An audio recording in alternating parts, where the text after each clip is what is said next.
applying classic warrior principles to business and life. I always thought it was something of a fashion statement for businessmen and women to carry copies of The Art of War by Sun Tzu. I understood their claim that it was relevant to business strategy, and that many of the ideas are still relevant. But it all seemed a bit fanciful to me, more like vanity and posing. How could a 1,000-year-old treatise genuinely be relevant to today's world of computers and mobile phones? That was until I began to practice the warrior mindset, and quickly realized that it actually is highly relevant. Sure, it won't teach you to use MS Word, but in terms of marketing, leadership, and the management of resources, it is still very useful. Well, these ideas and suggestions are timeless and can be applied in almost limitless situations. Look at it this way. If the advice is good enough to help you win wars with swords and arrows, then surely can help you to get Bill from accounting to stop complaining.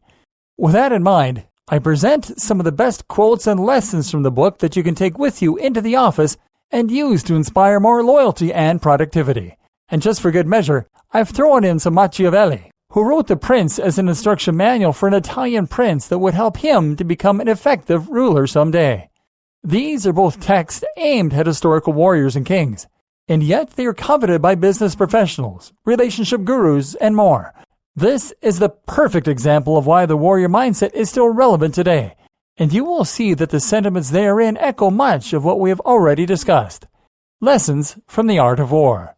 There is no instance of a nation benefiting from prolonged warfare.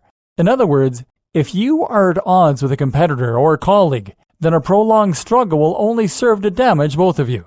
This is called the Pyrrhic victory, a phrase that comes from another famous historical battle. By the end, even if you win, you will have damaged your reputation and wasted your resources so that you're left with nothing but a Pyrrhic victory. Instead, then, see if you can turn an opponent into an ally and find a way that you both can benefit instead. Remember, the warrior chooses their battles wisely. The warrior mindset is not about being aggressive and reactionary. It is about being poised, forgiving, and powerful enough to not need to lift a finger. This then explains another of Sun Tzu's quotes. The supreme art of war is to subdue the enemy without fighting. This is highly relevant to modern warriors, truer now than ever before. Opportunities multiply as they are seized. If you wanted an example of how the art of war can directly apply to business, then this is it. How much more perfectly could you want this to describe the process of making investments? You have to spend to accumulate. Remember how Arnie chose bodybuilding as a path and a springboard to greater success? You can similarly choose wisely in order to yield incredible results from simple starting points. Know the enemy and know yourself. In 100 battles, you will never be in peril. This is an obvious one that rams home the importance of both researching the market and looking at your own feedback in order to ensure you are best prepared to take on the competition. In case you thought Sun Tzu only glosses over obvious points, though, he goes on to expand. When you are ignorant of the enemy, but know yourself, your chances of winning or losing are equal. If ignorant of both your enemy and yourself, you are certain in every battle to be in peril. Outside of the office, we've already discussed how knowing yourself will allow you to form your own rules and your own goals and objectives.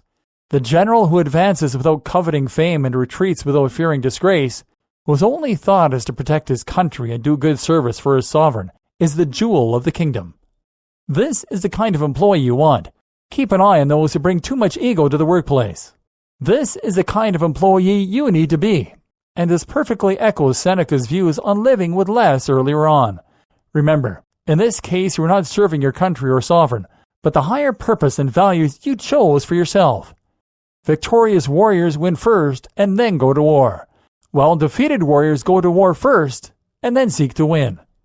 Planning is everything. Before you bring your product or your service to market, your success or failure is a foregone conclusion. So make sure you've tested the waters and researched thoroughly. And again, this speaks to the calm and calculated nature of the warrior. The warrior does not rush in headlong, despite their control over their fear. Lessons from the Prince. Whosoever desires constant success must change his conduct with the times. This is particularly important to note if you run a large organization and are in danger of resting on your laurels. Be thinking one step ahead at all times if you want to avoid the same fate as Kodak. This echoes the sentiments we discussed earlier too.